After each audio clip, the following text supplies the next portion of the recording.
Good morning everyone, I'm James De Evangelista, BSBA 3-3, third reporter from Group 8 in Investment Portfolio Management. Today, I will be discussing regarding the inverted head and shoulders and technical and fundamental analysis. In the first session, we will be able to determine the concept of inverted head and shoulder in reading data, particularly in stocks and sales. Also, we will be able to explore technical and fundamental analysis. Furthermore, we will decipher the difference between these two concepts.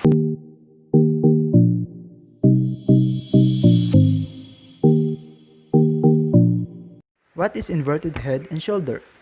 An inverse head and shoulder, also called a head and shoulder bottom. It is similar to the standard head and shoulder pattern, but inverted. With the head and shoulder top used to predict reversal in downtrend. This pattern is identified when the price action of a security meets the following characteristics. First, the price falls to a true and then rises. Second, the price falls before the former true and then rises again. Third, the price falls again but not as far as the second true. Once the final true is made, the price heads upward toward the resistance found near the top of the previous true. Contrary to the head and shoulders pattern, the inverse head and shoulder pattern occurs after an extended move down. It represents a possible exhaustion point in the market where traders can begin to look for buying opportunities as the market establishes a bottom and starts to climb higher. So there are 5 characteristics of an inverse head and shoulder pattern. In order of occurrence, those characteristics are the downtrend, first shoulder, neckline, head, and second shoulder. So kung walang isa dito, hindi makukumpleto ang inverse head and shoulder pattern. So dito, makikita natin na ang downtrend ay pababa at doon nabuo ang first shoulder. And then pataas, and again pababa. And in between of those first and second shoulder, doon mabubuo ang neckline and found between. And in the middle of neckline, it founds the head. So kung mapapansin nga natin na ang time frame ng pag-angat ng first shoulder at ng second shoulder ay magkaiba.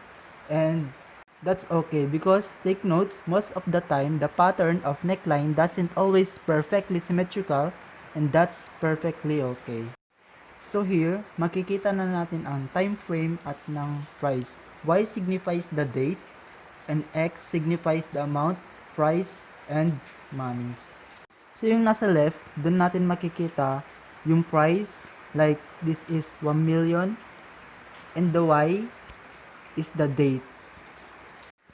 So let's move forward sa triangles and symmetrical triangle. Triangles. The triangle formation is easy to identify and popular in technical analysis. The triangles are symmetrical, ascending, descending, and inverted. While a symmetrical triangle is a chart pattern characterized by two converging trend lines connecting of a series, sequential, peaks, and true. These trend lines should be converging at a roughly equal slope.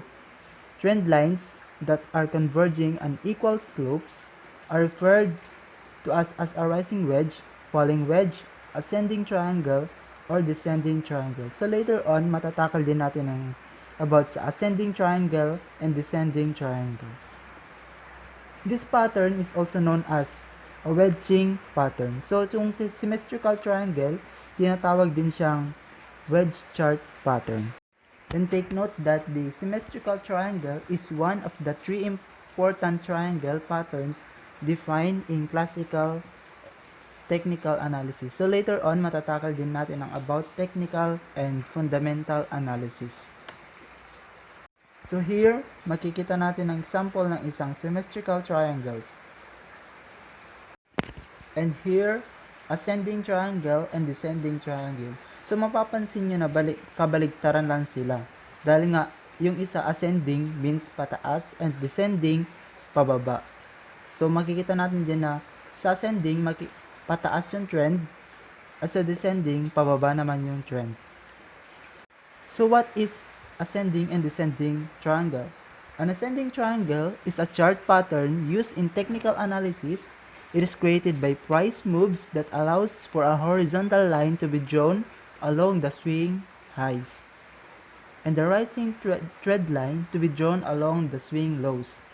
A descending triangle is a bearish chart that pattern used in technical analysis that is created by a drawing one trend line that connects a series of a lower high and a second horizontal trend line that connects a series of lows. So, ang ibig sabihin lang nito ng ascending triangle, ito yung pag-draw ng pattern na kung saan yung trends ay nagsiswing high o pataas siya or rising trend line. And well, sa descending naman, kabaligtaran lang niya. Ito yung lower highs.